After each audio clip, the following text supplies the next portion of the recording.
Welcome back, friends. In today's session, we are going to continue with our discussion in our topic of respiration. And today we are going to discuss about the respiration of proteins.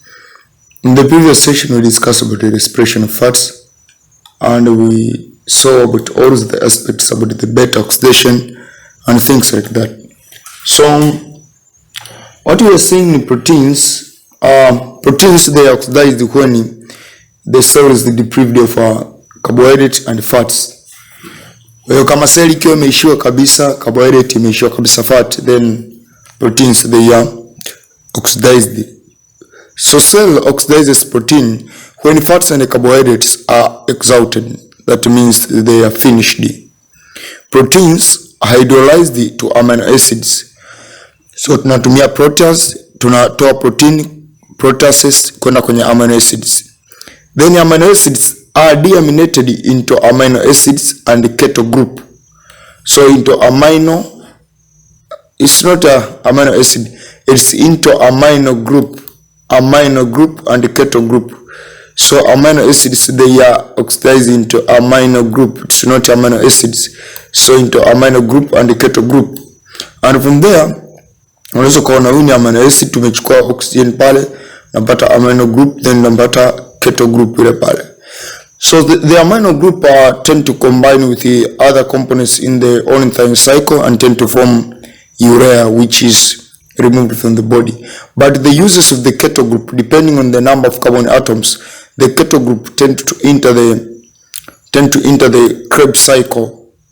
Keto group tend to enter the Krebs cycle depending on the number of carbon atoms which are present in that keto group.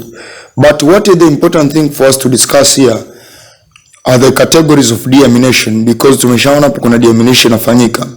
Now we have two types of deamination. Deamination process occur through stages. We have oxidative deamination and transamination deamination. Oxidative and transamination.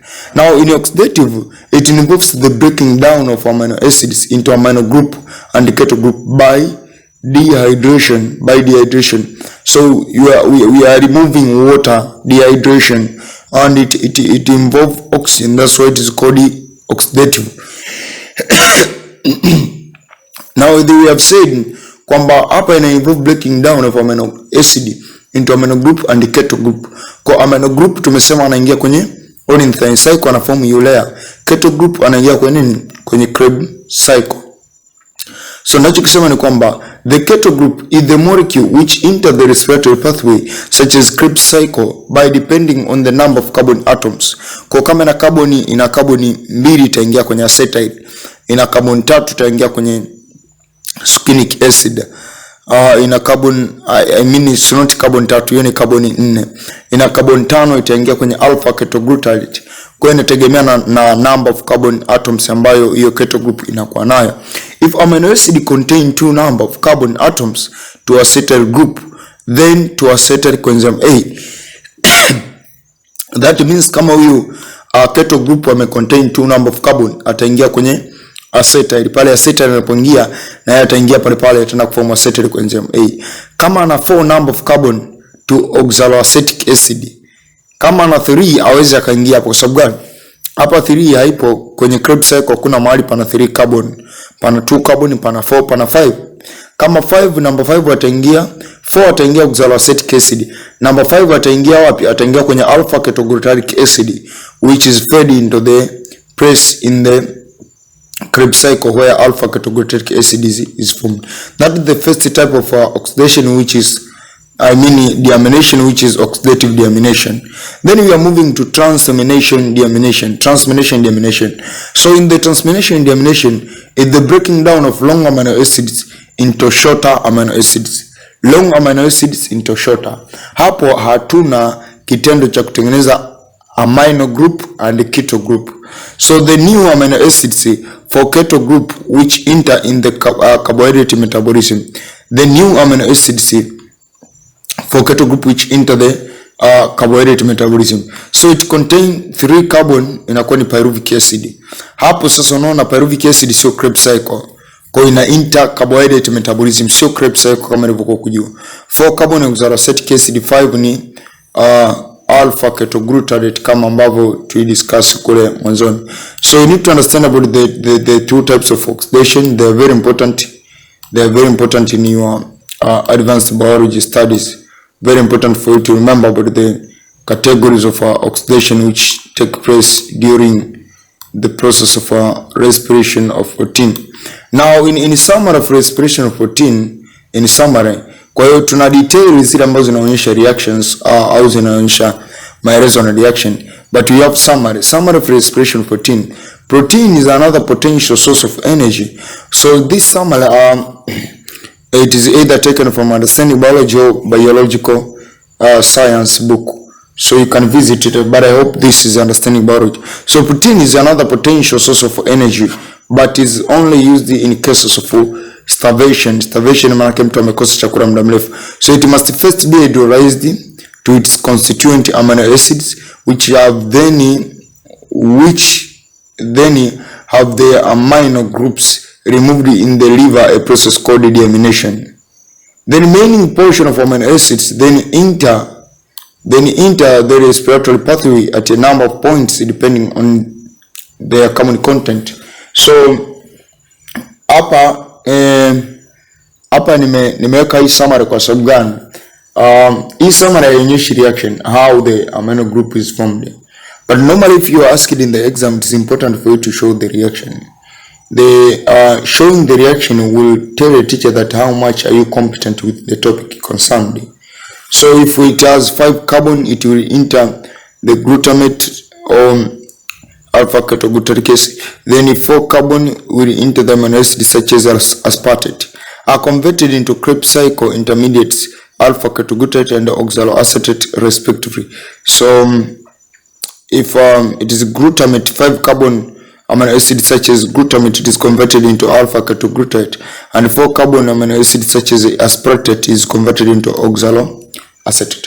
So as you can see, this is the diagram from Understanding Biology book. You can see here we have glucose, then we have triose sugar, pyruvate here. Now here is fat and here is protein. This diagram involves the metabolism of all 3 types of substrate. Now if we are starting with the protein, they are hydrolyzed into amino acids. If these amino acids contain 3 carbons such as alanine, it will enter the pyruvate point. And the fatty acids, they are hydrolyzed into glycerol and fatty acids. Fat hydrolyzed into glycerol and fatty acid. The glycerol, they enter the position of triose sugar, and the fatty acids, they enter the position of acetyl coenzyme A. But if we are coming back to the amino acids, the amino acid with 4 carbon, which is aspartate, into the oxaloacetic acid, and with 5 carbon, for example, glutamate, into the alpha ketoglutarate. So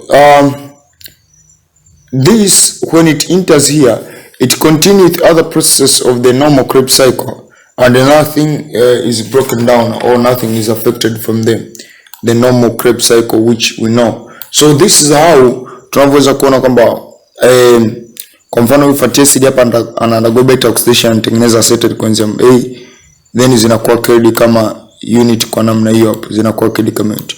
Kwa hivyo ndivyo ambavyo oxidation ya protein huwa inatokea. Oxidation ya protein huwa inatokea kwa namna hapo. So 3 carbon amino acids like glutamine, 3 carbon amino acids like alanine are converted to pyruvate readily for conversion to acetyl coenzyme A. 3 carbon amino acids like alanine are converted to pyruvate readily for conversion to acetyl coenzyme A. Other amino acids with larger quantities of carbon undergo transamination reaction or transamination deamination to convert them to 3, 4 or 5 carbon amino acids.